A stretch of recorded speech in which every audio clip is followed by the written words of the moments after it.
Hi students, now I am taking direct tax 2 under that capital gain.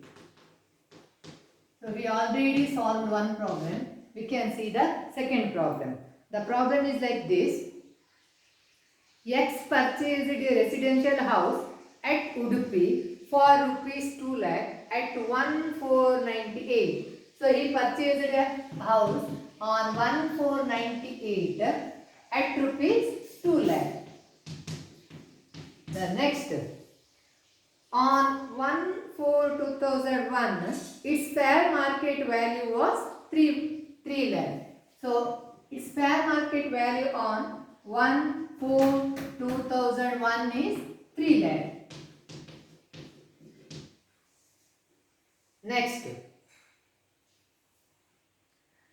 he gifted this house to his daughter Z on her marriage. So he gifted this house. This house belongs to X and he gifted this house to Z on 1/8/2009. So he gifted this house on 1/8/2009 to Z. Next. Then its fair market value was 6,80,000. When he gifted the house, at that time its fair market value is 6,80,000. And sold the house on 1/10/2018 for rupees 15 lakh. So he sold the house for on 1/10/2019 for rupees 15 lakh. Compute the taxable gains in the hands of X and Z. In this sum of rupees 5 lakh is deposited to capital gain account. So out of this amount, rupees 5 lakh rupees is deposited in capital gain account scheme. The CII for 2001 to 100 rupees and 2019-20 it is 289. So we have to calculate the capital gain. See here, it is given that is the person X. The house belongs to X. So he purchased the house on 1/4/98 at rupees 2 lakh. He purchased it for 2 lakh rupees, and on 1/4/2001 its market value is 3 lakh. Its market value is 3 lakh. So when the market value is given, then we have to apply that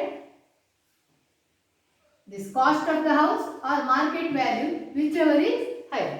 Once again it is given, he gifted this house to Z. ಈ house ಅಲ್ಲಿ ಯಾರಿಗೆ ಕೊಟ್ಟಿದ್ದಾನಂತೆ, gift ಆಗಿ Z ಗೆ ಕೊಟ್ಟಿದ್ದಾನಂತೆ. ಆಗ market value ಎಷ್ಟಿರ್ತದೆ? Fair market value is 6,80,000. So remember always, if the house is gifted to any other person, then this amount should not be taken into consideration.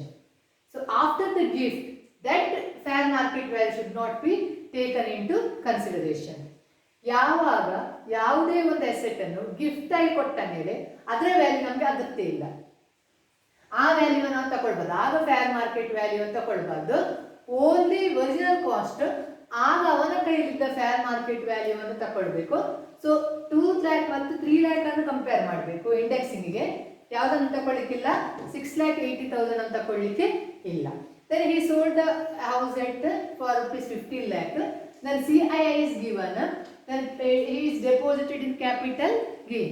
So now we can easily calculate the capital gain. So computation of taxable capital gain. Computation of taxable capital gain. First we have to see whether the capital gain is long term or short term. So it is purchased in 98. So it is sold in the year 2019-20. That means this house is the long, so the profit is or the gain is long term capital gain. So we have to apply the rules and regulations of long term capital gain. Under that, first we have to write sale proceeds. So sales proceeds of the house, it is given, it is sold for rupees 15 lakh. So we have to deduct, next we have to deduct from this sales selling expenses any brokerage or commission. But in this problem, brokerage or commission relating to the sales is not given. So leave it. Next one is we have to deduct the indexed cost of acquisition because it is a long term capital gain. So less indexed cost of acquisition. COA means cost of acquisition. So less indexed cost of acquisition. So here, so we have to take only this amount, whichever is higher. This is purchased cost, then fair market value. If the fair market value is given, then we have to see whether whichever is higher we have to take into consideration. So here whichever is higher is 3 lakh. But don't take this one because the house is gifted. Gift ಕೊಟ್ಟ ಮೇಲೆ ಅದು ನಮಗೆ exemption ಯಾವಾಗಲೂ gift ಕೊಟ್ಟ ಕೂಡ ಅದು free ಅಂತ ಆಯ್ತು ಎಕ್ಸಂಪ್ಷನ್ ಆಯಿತು ಅದರಿಂದಾಗಿ ಆ ನಂತರದ ಡೇಟ್ ಇದು ಯಾವ ನಮಗೆ ಟ್ರಾನ್ಸಾಕ್ಷನ್ ಇದು ಫೇರ್ ಮಾರ್ಕೆಟ್ ವ್ಯಾಲ್ಯೂ ಬರುವುದಿಲ್ಲ ಇದು ಇಂಪಾರ್ಟೆಂಟ್ ಈ ಪ್ರಾಬ್ಲಮ್ ಅಲ್ಲಿ ಗಿಫ್ಟ್ ಆಗಿ ನಂತರ ಬಂದ ಫೇರ್ ಮಾರ್ಕೆಟ್ ವ್ಯಾಲ್ಯೂ ತಗೊಳ್ಳಿಕ್ಕಿಲ್ಲ ಈಗ ಅದನ್ನು ತಗೊಂಡ್ರೆ ನಿಮ್ಗೆ ಯಾವ್ದು ಬರ್ತದೆ ರಿಚವರ್ ಇಸ್ ಹೈಯರ್ 6,80,000 ಬರ್ತದೆ ಅದರಿಂದಾಗಿ ಅದನ್ನು ತಗೊಳ್ಳಿಕ್ಕಿಲ್ಲ ಈ ಎರಡು ವ್ಯಾಲ್ಯೂ ಅಲ್ಲಿ ವಿಚೆವರ್ ಈಸ್ ಹೈಯರ್ ಅನ್ನು ತಗೊಳ್ಬೇಕು ಸೊ ಇಲ್ಲಿ ಯಾವ್ದು ತಗೊಳ್ಬೇಕು we have to take only 3 lakh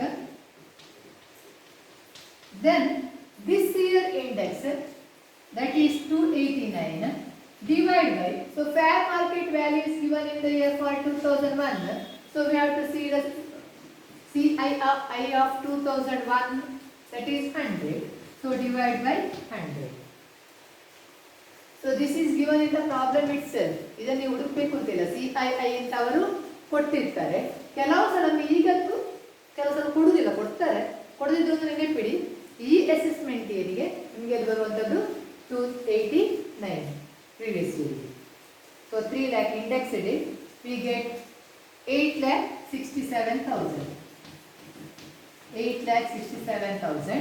deduct it we get 6,33,000 from this amount we have to deduct the exemption under section 54 so ಇದರಲ್ಲಿ ನಾವು ಯಾವಾಗಲೂ ಲೆಸ್ ಮಾಡಬೇಕು exemption under section 54 it includes sale of the purchase of the new house within 1 year of the sale ಸೇಲಿಗಿಂತ 1 year ನ ಮೊದಲು ಹೊಸ house purchase ಮಾಡಿದ್ರೆ ಅಥವಾ any deposit in capital gain account ಏನಾದರೂ ಅಮೌಂಟ್ ಅನ್ನು ಕ್ಯಾಪಿಟಲ್ ಗೇನ್ ಅಕೌಂಟಿಗೆ ಹಾಕಿದ್ರೆ ಅಥವಾ ಡೆಪಾಸಿಟೆಡ್ ಇನ್ 5 years ಬಾಂಡ್ 5 years ನ ಬಾಂಡ್ ಅಲ್ಲಿ ಡೆಪಾಸಿಟ್ ಮಾಡಿದ್ರೆ it come under exemption under section 54 so here it is given he is deposited in a capital gain scheme of rupees 5 lakh so we will get the exemption so less exempt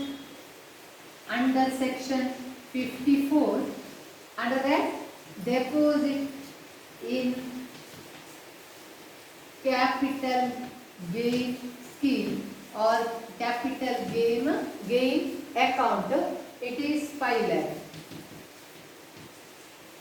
so deduct it he gets 1,33,000 this is the long term taxable capital gain so this is the 1,33,000 is the long term capital gain so this is the solution regarding this problem in this problem only this is important this is special case here on fair market value is given this one is fair market value given but it is not taken because of it is given gift so with this we can end this problem thank you